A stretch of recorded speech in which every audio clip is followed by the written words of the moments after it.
Dicen que en palacio todo brilla, que los muros están cubiertos de oro y que los tapices esconden el polvo de los siglos. Pero cuando uno se acerca demasiado, descubre otra verdad. El poder no siempre huele a incienso ni a rosas frescas. A veces huele a tumba. La historia que vas a escuchar comienza con un rey vivo que ya parecía muerto. No había cadáver sobre la mesa ni carroña expuesta al sol. Sin embargo, el aire de su sala del trono estaba impregnado de un hedor insoportable. Una mezcla de carne fermentada, huevos podridos y fluidos humanos que se desbordaban sobre terciopelos reales.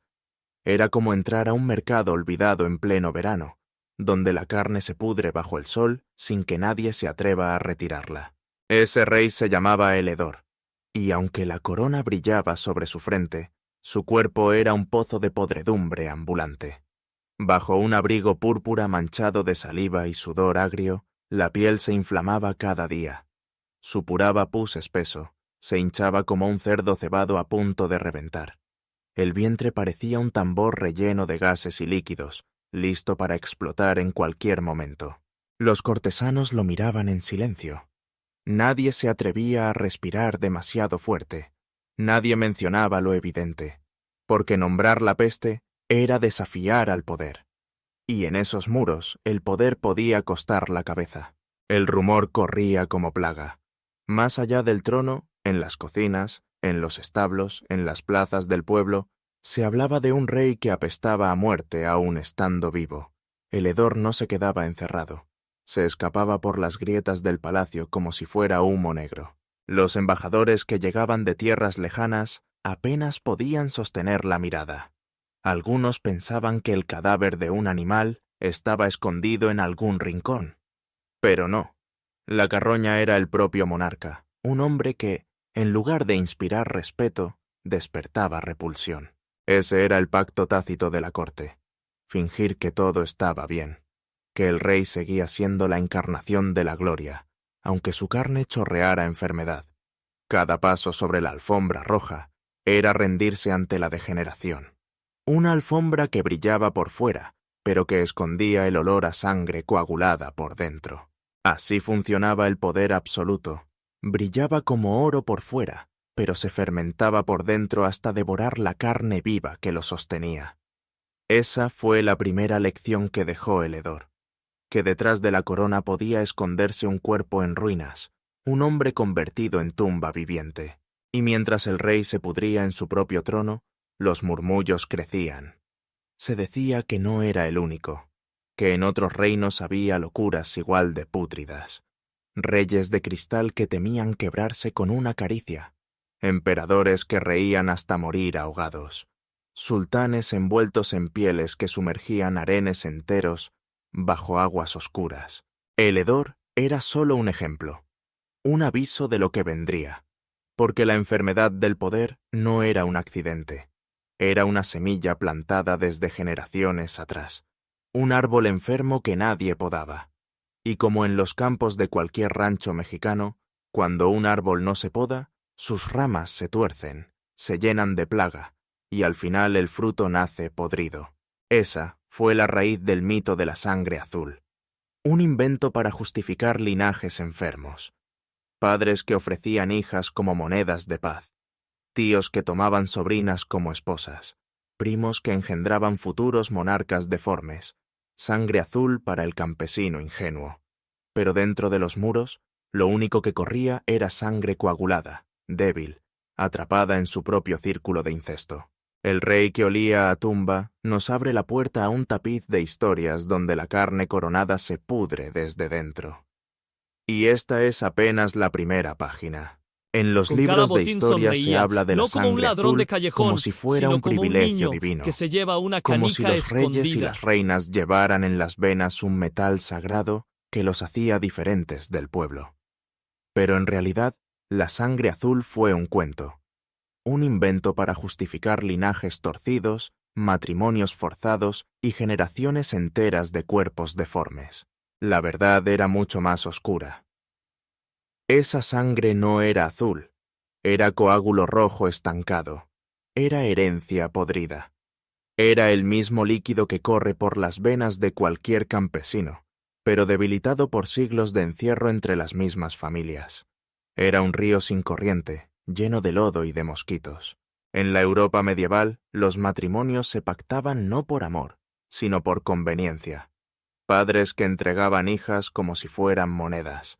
Tíos que reclamaban a sus sobrinas para asegurar tierras. Primos que se convertían en esposos, engendrando hijos con huesos débiles y cabezas deformadas. En un pueblo mexicano cualquiera esto tendría otro nombre. Se llamaría maldición. Se diría que ese árbol está enfermo, que sus ramas están llenas de gusanos, y que tarde o temprano el fruto se va a caer podrido antes de madurar. Uno de los ejemplos más claros fue el joven Carlos, sexto de su nombre en Francia. A él le tocó cargar una corona demasiado pesada para su cráneo frágil. En los retratos aparece rodeado de lirios dorados y tapices de seda, pero en la realidad su mente se quebraba como un vidrio fino. Se convenció de que sus huesos eran de cristal. Imagina la escena. Un rey rodeado de cortesanos que deben caminar de puntillas para no rozarlo. Nadie podía tocarlo. Nadie podía siquiera acercarse demasiado, porque él creía que un simple roce lo rompería en 1000 pedazos, esparciendo la sangre real como si fuera confeti maldito en un carnaval macabro. Los sirvientes contenían la respiración. Las damas de compañía ocultaban el temblor de las manos. Nadie podía nombrar la locura. Nadie podía decir en voz alta que el heredero de Francia estaba atrapado en un delirio infantil. Ese miedo colectivo se parecía al silencio que aún hoy se respira en algunos pueblos de México, cuando todos saben que algo anda mal, que la familia poderosa está envenenada por dentro, que la tierra que heredan ya no da maíz, sino espinas, pero nadie lo dice. Nadie se atreve a levantar la voz, porque levantar la voz puede costar la vida. La locura de Carlos VI no fue un accidente. Fue la consecuencia de generaciones de incesto disfrazado de nobleza. El cuento de la sangre azul escondía lo que todos temían nombrar, que los reyes se estaban convirtiendo en monstruos creados por su propio encierro. Y no fue el único. En otros reinos, la misma historia se repetía. Hijos de hermanos, nietos de tíos, ramas torcidas de un árbol enfermo. Y cada deformidad, cada delirio, se justificaba con un título más largo, con un escudo más dorado. En las cocinas del pueblo se contaban chismes distintos. Los campesinos no hablaban de lirios dorados ni de coronas. Ellos decían que la realeza estaba maldita, que la carne se les pudría por dentro, que la sangre se les volvía agua sucia. Así fue como la mentira de la sangre azul se convirtió en cadena. Una cadena que ataba generaciones enteras a la misma enfermedad. Y mientras más fuerte brillaba la corona, más profundo se enterraba la podredumbre. El caso de Carlos VI es apenas una ventana. Detrás de él hay siglos de cuerpos debilitados, de mentes quebradas, de reinos enteros sostenidos por fantasías. La sangre azul fue la gran farsa que permitió que linajes enfermos se creyeran eternos. Y esa farsa todavía resuena, porque en cada nuevo heredero que subía al trono, lo que se heredaba no era fuerza, ni gloria, ni divinidad. Lo que se heredaba era debilidad, era miedo. Era un espejo roto que reflejaba la fragilidad del poder absoluto. En México tenemos un dicho: árbol que nace torcido jamás su tronco endereza. Y esa frase resume la historia de la sangre azul mejor que cualquier crónica real. Porque esos reinos crecieron torcidos, y lo único que podían dar eran frutos podridos. La gran mentira de la sangre azul fue una máscara para ocultar la carne enferma. Pero las máscaras siempre se caen, y cuando se caen, el olor a podredumbre no se puede disimular con perfumes. Aquí termina la segunda parte de esta historia. Apenas hemos visto el inicio del engaño. Lo peor está por venir. En los salones helados de San Petersburgo, siglos después de Carlos el Rey de Cristal, nació otro heredero marcado por la misma fragilidad disfrazada de grandeza. Se llamaba Pedro, emperador de toda Rusia.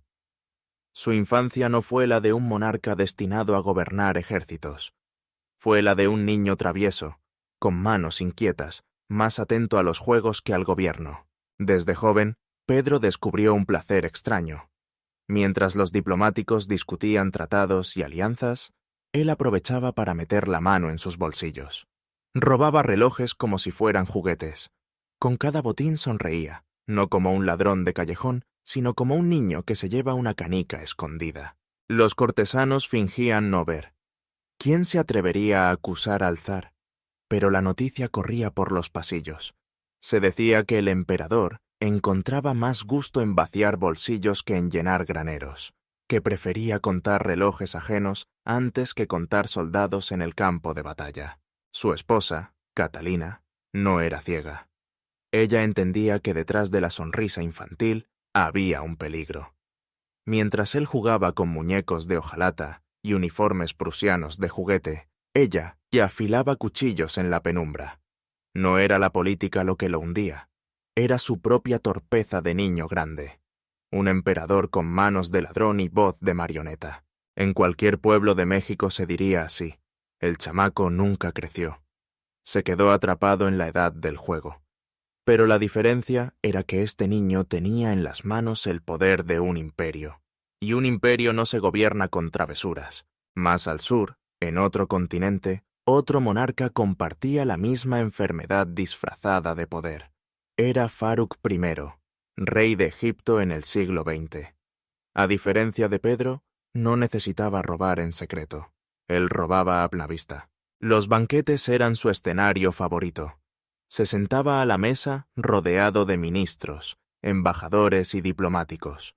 Cada copa de vino estaba cargada de joyas robadas directamente de los invitados.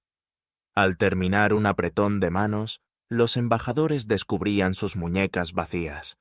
En los bolsillos de Farouk brillaban relojes robados a primeros ministros, medallas arrancadas de solapas extranjeras. No era un ratero de esquina. Era un faraón moderno que coleccionaba autos rojos como si fueran amuletos y pistolas como si fueran juguetes. Tenía vitrinas repletas de objetos confiscados, desde obras de arte hasta relojes suizos que no necesitaba. Para él, cada robo era una confirmación de poder. La ley era solo para los de afuera, para los que temblaban en las calles. Dentro de palacio, el hurto se transformaba en un acto de soberanía. En México se cuenta un dicho popular: el que roba poquito es ratero, el que roba mucho es político. Y Farouk encarnaba esa frase con una naturalidad escalofriante. No robaba por hambre ni por necesidad, robaba porque podía. Robaba para demostrar que nadie podía decirle que no. Un embajador inglés lo describió mejor que nadie. Dijo que Farouk tenía la habilidad de despojar a un hombre de sus pertenencias en un apretón de manos y dejarlo sonriente, agradecido, como si le hubiera hecho un favor. Ese era el nivel de cinismo. En el fondo, tanto Pedro como Farouk compartían la misma esencia: el poder absoluto convertido en un juego infantil. Pedro jugaba con muñecos y relojes robados. Farouk jugaba con autos y pistolas, coleccionando objetos que nunca usaría. Los dos confundieron el gobierno con un parque de diversiones privado. Pero la historia siempre cobra factura. Pedro terminó convertido en marioneta en manos de su propia esposa. Catalina lo relegó al rincón de los juguetes rotos y tomó el poder con decisión. Farouk, despojado de su trono, huyó a la Costa Azul con bolsillos llenos de relojes robados. Murió atragantado en un restaurante romano, derrotado no por un ejército, sino por su propia gula y torpeza. Estos relatos muestran que el poder, cuando cae en manos de un niño grande, se transforma en caricatura. Y lo más peligroso de una caricatura es que detrás de la risa esconde tragedia. Pedro y Farouk fueron reyes que confundieron el trono con un bolsillo lleno de juguetes. Y al final, como pasa con cualquier niño malcriado, alguien tuvo que recoger los pedazos que dejaron atrás. Esa es la tercera lección de esta historia. El poder absoluto, cuando se vive como un juego, termina siempre en desastre. El poder no solo se pudre en la carne, también se envenena en la mente. Algunos monarcas buscaron la eternidad en pócimas imposibles. Otros convirtieron su obsesión en un pozo sin fondo de paranoia. Lo que comenzó como ambición terminó siendo un delirio que devoraba sus entrañas. En la antigua China, un emperador creyó haber encontrado el secreto de la vida eterna. Su nombre era Qin Shi Huang, el primer unificador del imperio. Ordenó quemar pergaminos de dioses, poetas y filósofos. Para él, la historia debía empezar y terminar en su nombre. Lo demás era ceniza, pero la verdadera ceniza estaba en su cuerpo. Cada noche bebía mercurio como si fuera vino sagrado. Cada sorbo era promesa de eternidad. Cada sorbo era también un golpe directo a sus vísceras. Su piel se llenó de llagas. Sus órganos comenzaron a deshacerse. Sus ojos se oscurecieron como charcos de tinta. El emperador vivía rodeado de túneles secretos, pasillos idénticos que confundían hasta a sus propios guardias. Nadie sabía en qué palacio dormía, ni en qué corredor respiraba. Su paranoia se extendía como venas de dragón bajo tierra. Creía que así burlaría a los asesinos.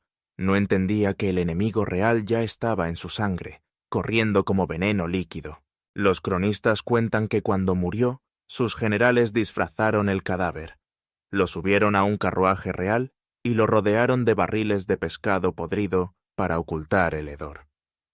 Así, durante semanas, el emperador que buscó ser eterno recorrió caminos imperiales mientras su cuerpo exudaba el mismo veneno que lo mató. La obsesión con el veneno no fue exclusiva de China. A miles de kilómetros, en el corazón del Imperio Otomano, otro soberano se entregó a delirios igual de grotescos. Era Ibrahim, hijo de sultanes, conocido después como el Loco. Pasó media vida encerrado tras celosías de seda, temiendo la daga de un hermano celoso. Cuando al fin salió libre, lo hizo como un animal desatado. Su obsesión no fueron los libros prohibidos ni la eternidad líquida. Su obsesión fue la piel. Piel de marta, piel de zorro, piel de oso. Forró muros, techos, cortinas y alfombras. Se enterró en abrigos que pesaban más que su propio cuerpo. El palacio entero se convirtió en una jaula tapizada con pelajes. Pero no bastó. Pronto buscó carne humana. Quería cuerpos femeninos tan grandes, tan pesados, tan dóciles, que pudieran servirle de manta viviente. Encontró a una mujer inmensa a la que llamó Azúcar y le otorgó el título de gobernadora de Damasco. No era broma ni metáfora, era decreto oficial. En la lógica torcida de Ibrahim, la suavidad lo protegía. Se envolvía en pliegues de carne como si fueran murallas, y cuando su paranoia se desbordó, tomó decisiones que helaron la sangre de su corte. Una noche imaginó conspiraciones en su harén. No dudó. Ordenó atar a 280 concubinas en sacos pesados y arrojarlas al Bósforo. El río se tragó joyas, perfumes y gritos ahogados. En cualquier rancho mexicano, esta historia se contaría como advertencia. Cuando el patrón enloquece, todos en la hacienda pagan. Y así fue. Ibrahim no solo hundió mujeres en el agua, hundió con ellas lo poco que quedaba de cordura en su trono. Qin Shi Huang y el sultán Ibrahim parecen distantes en el tiempo y en el espacio. Uno en China, otro en Turquía. Uno obsesionado con la inmortalidad, otro atrapado en pieles y cuerpos. Pero en el fondo son reflejos de lo mismo. Monarcas que confundieron el poder con delirio. El primero intentó tragarse la muerte en gotas de mercurio. El segundo creyó que podía acurrucarse en la carne de sus concubinas para espantar la traición. Los dos terminaron igual, destruidos por dentro. Estas historias nos muestran otra cara del poder absoluto. No siempre se trata de guerras ni de conquistas. A veces es más simple y más aterrador. Es un rey encerrado en túneles interminables. Es un sultán que duerme entre pieles hasta ahogarse en su propia paranoia. En México decimos que el que juega con fuego se quema. Y aquí, tanto el emperador como el sultán jugaron con llamas invisibles, el veneno y el delirio. Dos fuegos que no se apagan con coronas. Así termina esta cuarta parte. Una lección más. El poder que se envenena termina siempre en ruina. No todos los delirios del poder huelen a pus o saben a mercurio. Algunos se disfrazan de fantasía, de cuento de hadas, pero detrás de los espejos dorados y los teatros privados la locura es la misma, solo cambia de máscara. En Baviera, en el corazón de Alemania, nació Ludwig II. Los libros lo recuerdan como el rey cisne, pero la gente que lo conoció sabía que era otra cosa. Un niño atrapado en un cuerpo de adulto. Un soñador que confundió el trono con un escenario de ópera. Construyó castillos como si fueran juguetes de piedra. Neuschwanstein, Linderhof, Herrenchiemsee. Palacios que parecían sacados de un sueño medieval. Techos pintados con constelaciones. Grutas artificiales iluminadas con luces de colores. Lagos interiores donde deslizaba un bote en forma de cisne, mientras sonaba música de Wagner. La corte lo miraba en silencio.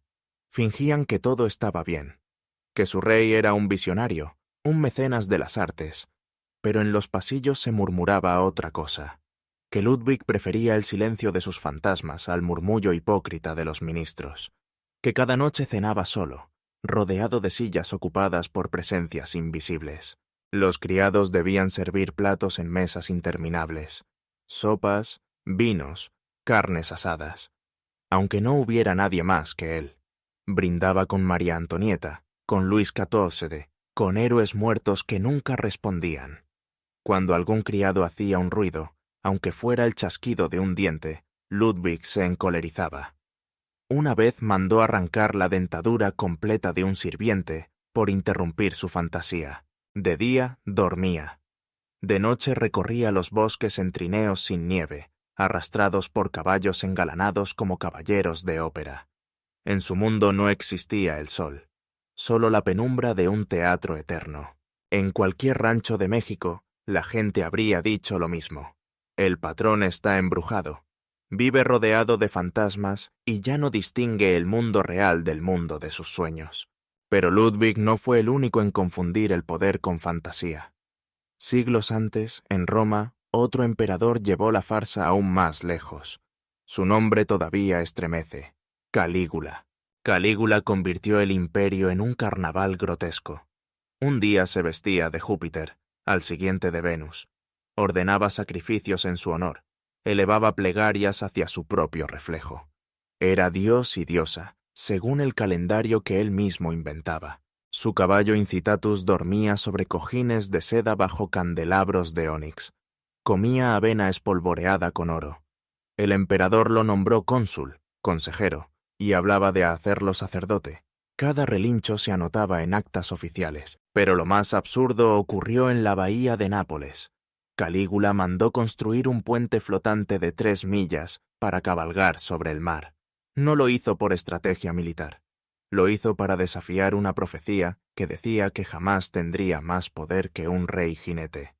Así, montado en su caballo de mármol vivo, se creyó dueño del océano. El pueblo lo miraba con miedo. Nadie se atrevía a reírse en voz alta. Pero en los callejones se contaban chismes, que el emperador había perdido el juicio, que adoraba más a sus disfraces que a su pueblo. En México, escucharíamos esa historia y pensaríamos lo mismo. No era un emperador, era un payaso con corona. Un hombre que confundió la grandeza con la farsa. Un bufón que se proclamaba Dios. Ludwig en Baviera. Calígula en Roma. 2 rostros distintos de la misma locura. Uno perdido en un cuento de hadas que solo existía en su cabeza. Otro transformando el imperio en un circo divino. Ambos dejaron tras de sí palacios vacíos. Fantasmas que todavía recorren salones. Historias que todavía huelen a miedo. Y la lección es clara. El poder absoluto, cuando se disfraza de fantasía, no como se un ladrón vuelve de igual de callejón, peligroso sino como un que niño cuando se que se disfraza lleva de una gloria. canica escondida. Porque detrás de cada banquete con fantasmas y detrás de cada caballo convertido en cónsul, siempre se esconde lo mismo. La carne coronada que se pudre desde dentro. El poder no solo se enloquece en fantasías, también se mata en la mesa.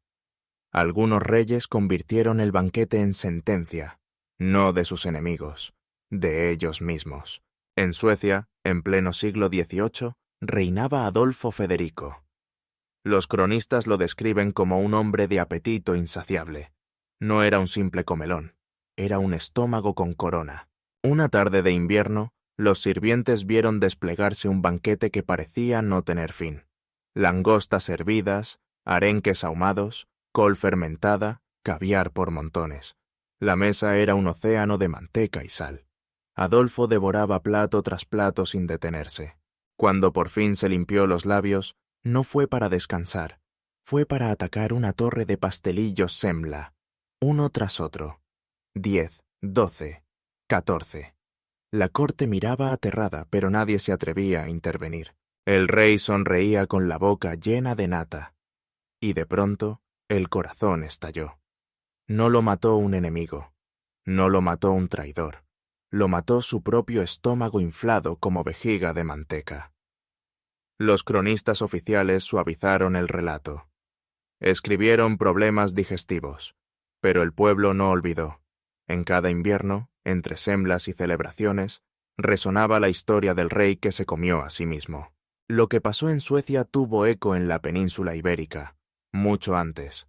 En Aragón, a principios del siglo XV, otro monarca cayó por culpa de la mesa.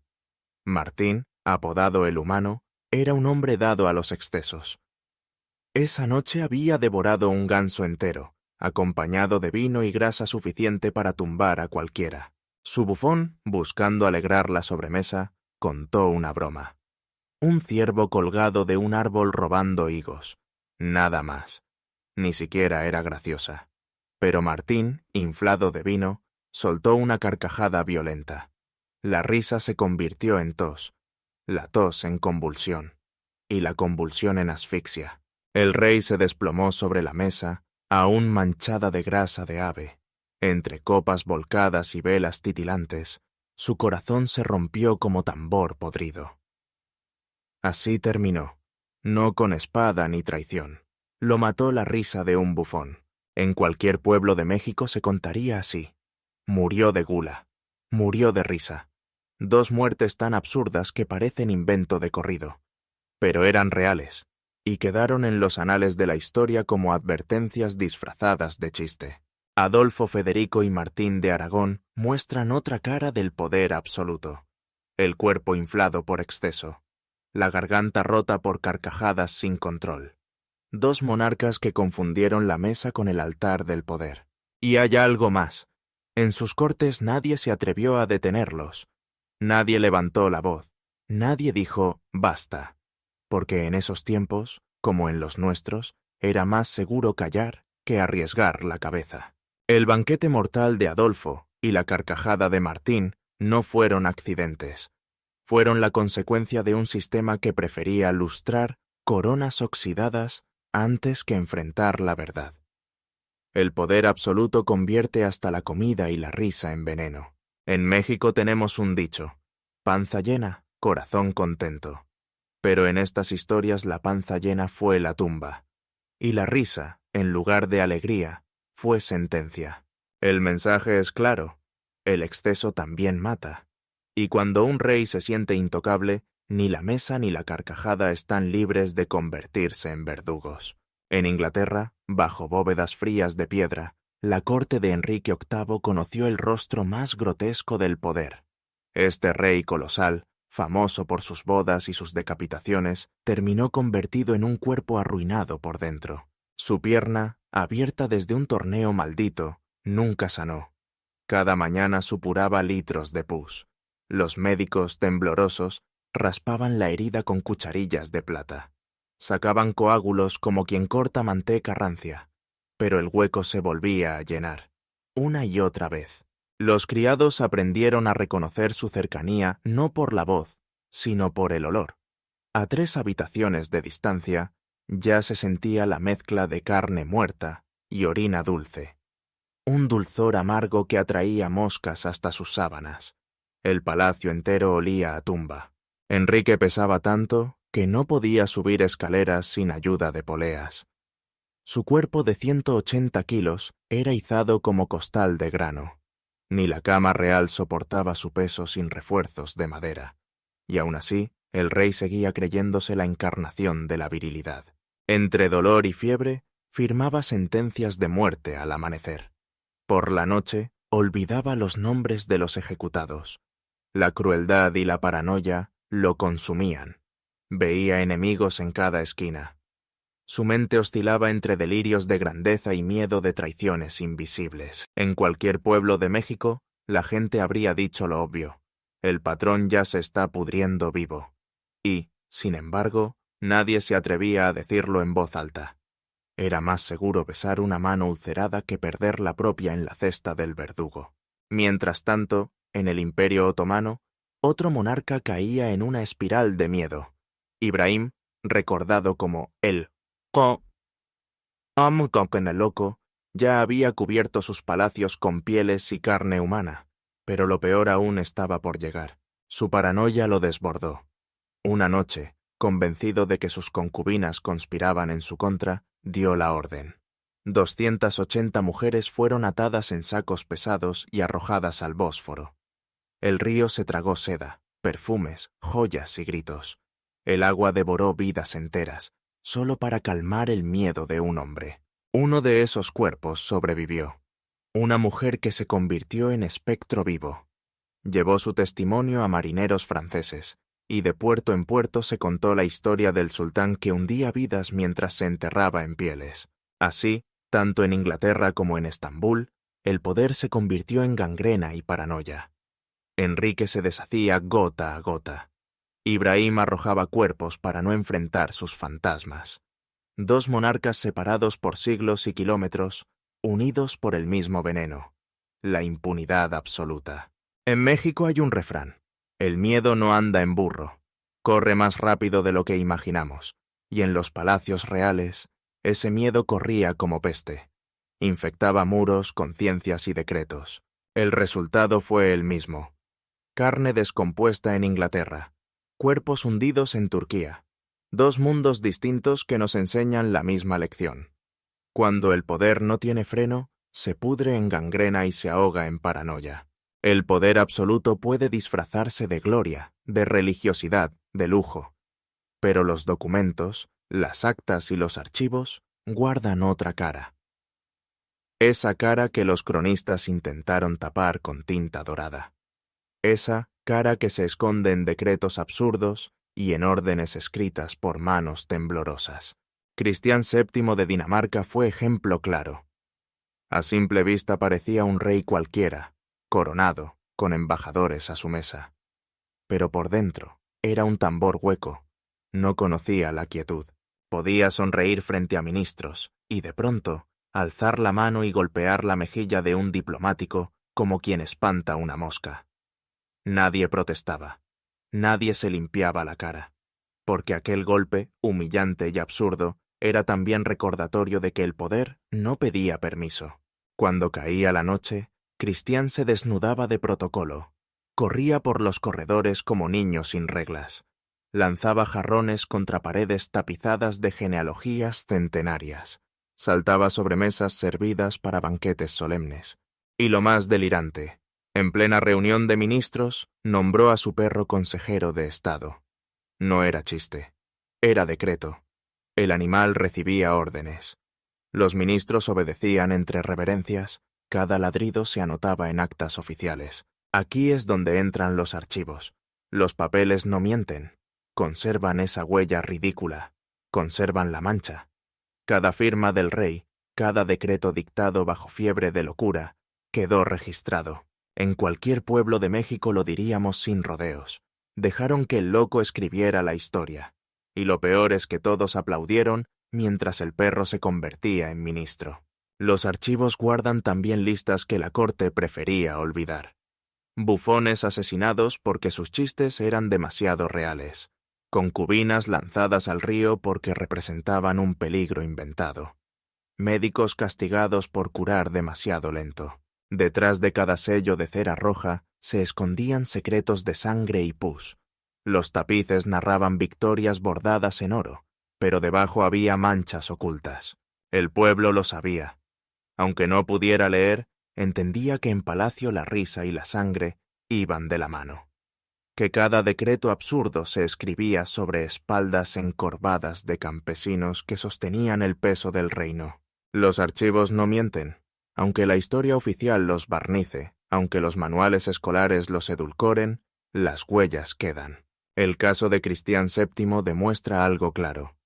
Cuando el poder absoluto se convierte en manicomio, los muros pueden disimular, pero los documentos conservan la verdad. En México tenemos un dicho: papeles hablan. Y aquí los papeles gritan. Gritan que hubo un tiempo en que un perro fue consejero de Estado, que hubo un tiempo en que la locura se convirtió en decreto. Así termina esta octava parte. Una advertencia. Las coronas se oxidan, los cuerpos se pudren, pero los archivos permanecen.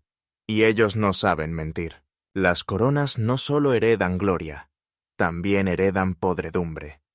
Cada nuevo príncipe que recibe la joya sobre su frente carga más que oro. Carga la enfermedad oculta de sus antepasados. El mito siempre fue el mismo.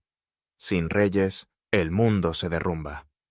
Pero la realidad estaba ahí, impregnada en paredes húmedas, en alfombras manchadas de fluidos dulzones, en camas que se rompían bajo cuerpos descompuestos.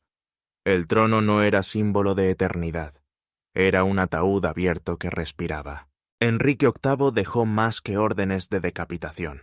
Dejó el olor de su pierna gangrenada impregnado en Hampton Court. Martín de Aragón dejó más que decretos olvidados. Dejó la risa estúpida que aún resuena cuando alguien brinda en mesas de nobles. Calígula dejó más que ruinas de mármol. Dejó la sombra de un caballo convertido en cónsul, recordatorio de que la locura puede disfrazarse de poder divino. Cada linaje encerrado sobre sí mismo engendró monstruos que sonríen desde retratos oficiales. Y cada pueblo, obligado a inclinar la cabeza, aprendió a fingir que no veía la sombra del antepasado podrido. En Inglaterra, los sirvientes hallaron maderas empapadas de fluidos después de la muerte de Enrique. La leyenda dice que hasta los perros vagabundos lamieron restos de aquel monarca que se creyó Dios en la tierra. En Turquía, las aguas del Bósforo todavía guardaban el eco de las gargantas ahogadas por Ibrahim el Loco.